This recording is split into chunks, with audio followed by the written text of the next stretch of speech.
রায়পুরা উপজেলাবাসীকে আমার সালাম, আসসালামু আলাইকুম। আল্লাহ যদি রায়পুরের 5 লক্ষ ভোটার 7 লক্ষ জনতার দোয়ায় এবং ভোটে আমি নির্বাচিত হই, আল্লাহ চাইতো আমার প্রথমত টার্গেট থাকবে প্রত্যেকটা বাজারের চলার মতো একটা সুব্যবস্থা করা, মানুষ যাতে এই বাজারের ভিতর দিয়ে সহজে আসা যাওয়া করতে পারে এবং বাজারের ভিতর যে বৃষ্টির দিন যে কষ্ট হয় চলাফেরা, এটা দূরীকরণে আমি চেষ্টা করব।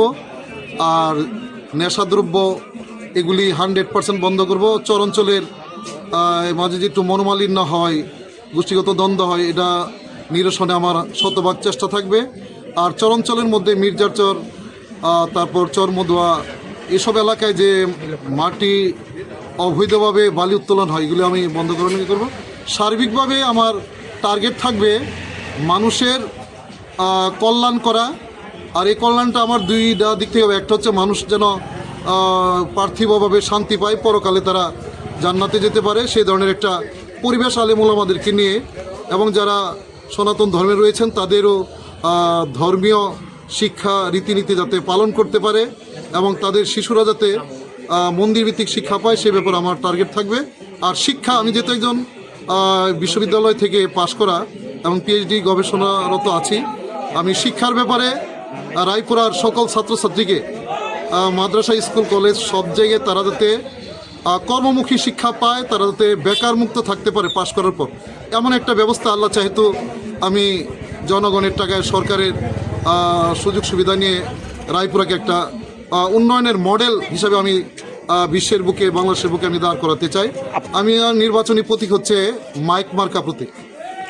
ইনশাল্লাহ শতভাগ মনে করি, কারণ জুলাই আন্দোলনে প্রায় 2000 শিক্ষার্থীর রক্তের বিনিময়ে এই নতুন করে বাংলাদেশ হয়েছে।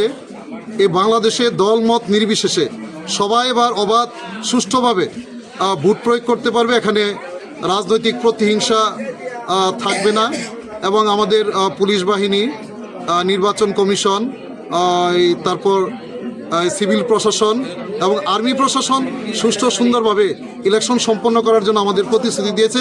জনগণও আশা করি ইনশাল্লাহ তারা নির্ভয়ে নির্বিঘ্নে তারা আমার মাইক মার্কা প্রতীকে ভোট দিবে। আর আমার সাথে যারা অন্যান্য যারা প্রার্থী হয়েছেন, তারা আসলে মাঝে মাঝে তারা ইলেকশন করতে আসেন। আর আমি 24 ঘন্টা 365 দিন প্রতিক্ষণ প্রতি সময় আমি রায়পুরা সময় কাটাই। আল্লাহ যদি আমাকে কবুল করে জনগণের সেবক হিসেবে। গত পরশুদিন আমাদের ডিসি মহোদয়, উনি আমাদের রিটার্নিং অফিসার, এখানে পুলিশ প্রশাসন ছিল, এসপি মহোদয় ছিল। গতকাল আমাদের রায়পুর উপজেলা পুলিশ প্রশাসন ছিল, আমাদের সহকারী রিটার্নিং অফিসার ইউনো মহোদয় ছিল, তারপর এই উপজেলা নির্বাহী অফিসার ছিল। ওনারা সবাই বলেছেন আপনাদের যদি কোথাও কোনো নিরাপত্তার কোনো বিঘ্ন ঘটে আমাদেরকে সাথে সাথে জানাবেন। আর যদি আপনারা কোনো গানম্যান চান, তাহলে আমরা বিধিমতাকে আপনাদের সাথে গানম্যান আমরা দিব। তবে সবচেয়ে বড় কথা হচ্ছে তাওয়াক্কাল তো আল্লাহ, মানে আল্লাহর উপর ভরসা।